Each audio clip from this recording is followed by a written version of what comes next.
Robot Kiyosaki là một doanh nhân, nhà giáo dục và là nhà dự báo tài chính. Robert còn là nhân viên kinh doanh cho tập đoàn Xerox trong khoảng 2 năm trước khi bắt đầu sự nghiệp kinh doanh riêng. Robert từng kiếm được rất nhiều tiền bằng kinh doanh nhưng cũng đã có lúc phá sản và rơi vào tình cảnh vô gia cư. Tuy nhiên, không nản lòng, ông thành lập công ty giáo dục về tài chính vào năm 1985 và trở thành một nhà đầu tư, tỷ phú, một diễn giả nổi tiếng thế giới. So the last thing I want to talk about debt is one of the best investments I made because I started off with no money like most people. You know, my first investment was a little $18,000 condo in Hawaii, and I made a whopping $25 a month. I didn't make much money on that deal, but every time I did an investment, be it real estate or business, I got smarter because experience makes you smarter. So I started with just a little $18,000 unit. I broke out my credit card. I paid the $2,000 down payment with my credit card, so it was 100% finance. Now, most experts will say you, that's stupid. You don't do that. But if you know what you're doing, you can do it. A number of years ago, I bought a $7 million commercial building. I paid for it with zero down. And every month, after everything is paid for, it puts about $30,000 a month income in my pocket, or $360,000 a year for no money down. So that is the price of having a good education or a bad education. A good education is knowing the good debt versus bad debt and how debtors can win if you know what you're doing. I don't know what the heck with people think about money, but that's what I get a lot of is kind of this, well, you know, money's not spiritual. I'm just saying it's your attitudes, you know, a person's attitude towards money. I make a lot of money, but I give a lot. You know what I mean? It goes to biblical principle, the more you give, the more you receive. So when I meet somebody who's doesn't have any money, it just means they're not giving something. Yeah. You know, so a lot of times there's people who would like more, but they're not giving anything. Yeah. So they're like my poor dad. You know, he belonged to the labor unions, and he wanted to work less and get paid more. Well, that's anti-religious to me. Yeah. If you want to get paid more, work more, give more. That's how I see it. Discipline I had to get into was I always pay myself first, even when I had no money. And when I have all these bill collectors calling me, I use them as inspiration. You know what I mean? Really? Oh, when they're hounding, the government's hounding you, bill collectors calling, because I've been broke, so I can understand what it feels like to be broke. When those guys are calling you, instead of, you know, shrinking and going into the shell and eating my pizza, Yeah. I use it as motivation to go out and make more money. So I use my bill collectors as motivation, and that's why I paid myself first, even though sometimes I wasn't What would you pay paying. yourself? I always bought assets. I'd buy a house or I'd put money in the bank and things like this. But it was just a habit. Exactly what you're talking about. It's up here. It's about changing the way you think. You see, That's what the whole book is about. That's it. Because we're our biggest asset, we're also our biggest liability. But the common wisdom, the old intelligence idea is to diversify. And what I believe in is something else, is increase your financial IQ, your financial intelligence, and instead focus. And what focus stands for is this.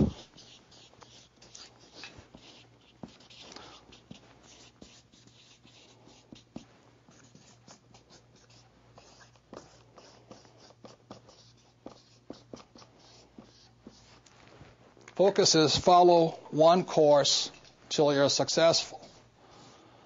And so that's what I did in 1973. I signed up for my first real estate investment course. And I just did it and did it and did it. You know, I bought this one little $18,000 place. And I did it again, and I did it again, and I did it again until the point where I understood it. And then I went into becoming an entrepreneur.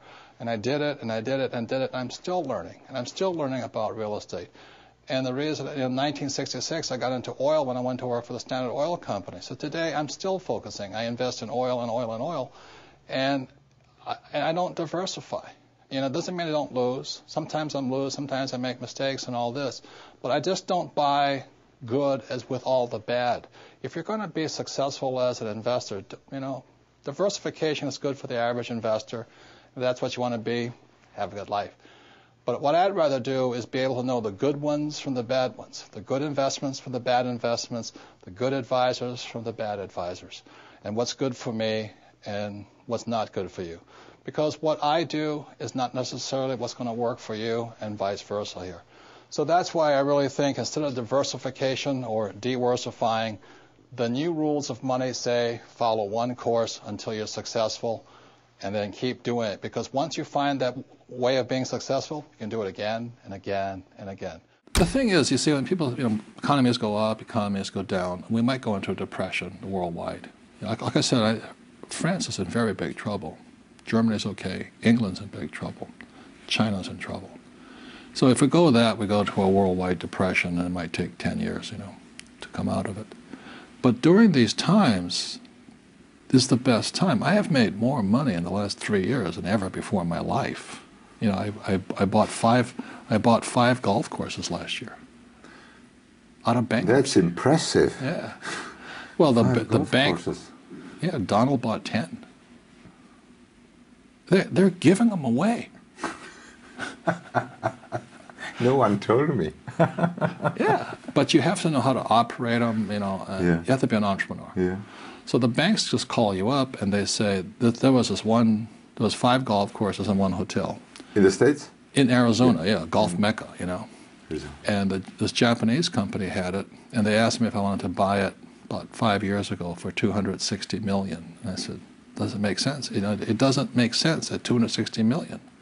So they told me I didn't know what I was doing. They said, okay, buy. And then 1 year ago, this summer, the Citibank called up and says, you want those golf courses?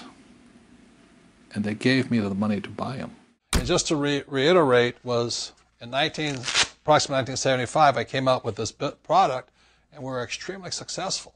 But we kept running out of money. The more successful we got, the more we ran out of money. So that's when I went to my rich dad, and I tried to borrow $100,000, and he chewed me out. He says, why would I invest in a dumb product when you have a bad business? And so that's when he began teaching me the next level of my entrepreneurial education.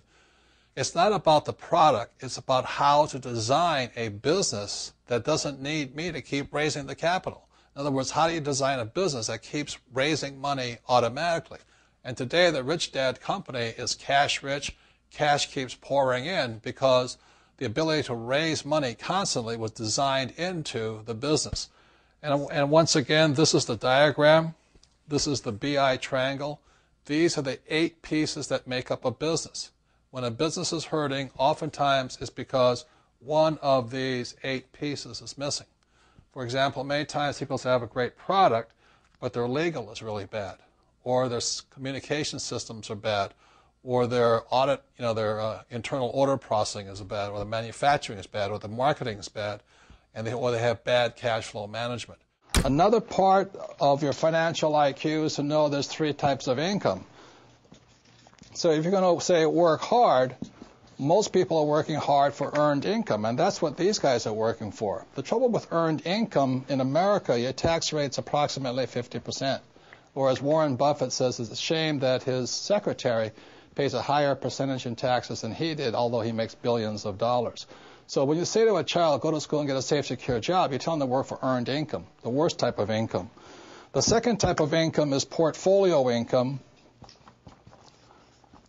And today, as I speak, and they're trying to change this, it's about 20%. And portfolio income is generally known as capital gains. So if I buy a stock for $10 and I sell it for $50, the $40 gain is taxed at 20%.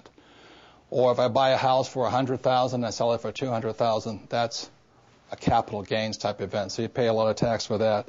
And the third type of income, which is the best type of income, excuse me, I can't spell again, is passive income. And this is income that just comes in on a regular basis. One of the reasons I am wealthy and was able to retire at a young age is because I worked hard for passive income, not earned income. I don't flip real estate generally, not portfolio income. I don't flip stocks. I want passive income. So today, the new rules of money, it's important to understand what are you going to school to become, ES, entrepreneur or investor, and what kind of income you're working hard for, earned, portfolio, or passive. And if you know what you're doing, you can pay 0% taxes legally. And this can be done all over the world. People say, we can't do it in my country. Well, these people can't do it in any country, But in most parts of the world, governments need these people, so they're always giving tax incentives for investors and business owners who are for passive income. So those are some of the new rules of money. You've really got to know what you're working hard at and what kind of work are you performing, what kind of income are you working hard for. Well, most successful entrepreneurs have gone bust, right? Yeah. You know, Henry Ford, an old-time entrepreneur, he went bust 5 times. Okay, look at Steve Jobs. Yep. His own board fired him. Yep. You know, Bill Gates was taken before the Supreme Court for monopolistic practices. Right. Even my friend Donald Trump went down $1 billion. Yeah. I only went down $1 million.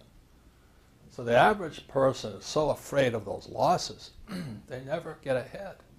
Because at school they teach you if you make a mistake or if you fail, you're a failure. But that's not real life. A baby learns to walk by standing up and falling down, standing up and falling down. And our school system punishes you for making mistakes. That's why my poor dad, an academic, was so unsuccessful. He was terrified of making mistakes. The key to raising money, this is Ken McElroy's company, it's called MC Companies. Ken McElroy's business is in the business of acquiring assets. That's why his company gets richer and richer and richer. Every year he adds probably 1,000 new apartment units to his inventory. So Ken's company gets richer and richer because MC Company is designed to increase assets. Poorly designed businesses never have any assets. They have huge liabilities. And I trust that makes sense to you. So Ken McElroy's business gets stronger and stronger and stronger because every year he's increasing more assets. The Rich Dad company gets stronger and stronger and stronger because every year we add more assets. This year we're adding franchising to our mix. We're also, Rich Brother, Rich Sister, the book has come out. We come out with the real book of real estate, etc., etc.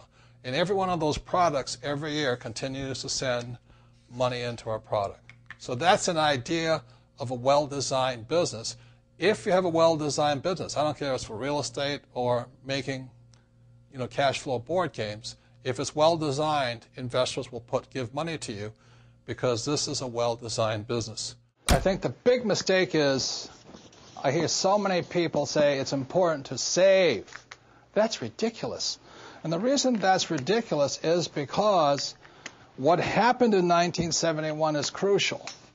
In 1971, the U.S. dollar stopped being money. In 1971, the U.S. dollar became a currency. And what that meant is Richard Nixon, in 1971, the president, took us off the gold standard. That's like giving an alcoholic free rein to the bar, or it's like giving somebody who can't control their spending unlimited credit cards. So what's happening is all the savers today are losers. The problem with 1971 is that the federal government keeps printing money, so the value of your money keeps going down. So these people, I'm saving, and if you notice, as the value of the dollar goes down, prices go up. So they call this inflation. You look at in 1997, oil was about, I think, $10 a barrel. 10 years later, it's about 135 a barrel. So they say it's inflation, but really what it is the dollar's value coming down. So savers are getting wiped out today.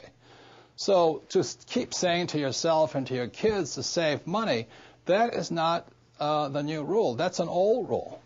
So a very big problem for most people is stop using the word save and use the word hedge. You've got to hedge your money, hedge against losses. Like when I buy a stock, I put a hedge in. I put a stop loss or a put inside of it or a call, whatever I'm doing. I want to stop it. So today, I don't save money. I'm hedging. So in 1997, I started investing in oil, gold, and silver. So as the dollar dropped, oil, gold, and silver went up. So I'm not betting so much on oil, gold, and silver. I'm betting against the U.S. dollar. And that's why this idea that you're going to tell people you need to save money, that's really, really an obsolete idea, because the idea went obsolete in 1971. The U.S. dollar in the last few years has lost almost 80% of its purchasing power. And the prediction is, because this has happened throughout history, it happened thousands of years ago with the Romans, with the Greeks, with the Germans, with the English, the Japanese, and the Chinese. Every time they've made money into a currency, something you could print at unlimited, every time that has happened, the currency has gone to its true value, which is zero. So I am afraid as this economic volatility continues, the savers who were operating by the old rules of money are just going to get wiped out because the purchasing power of their dollar is going to go down. So even if the bank's paying you 5 to 10% interest, you can't keep up with the banks printing money. So that's the old rule of money, is saving money, and the new rule is hedge. You've got to be able to see what's coming up as something else is coming down.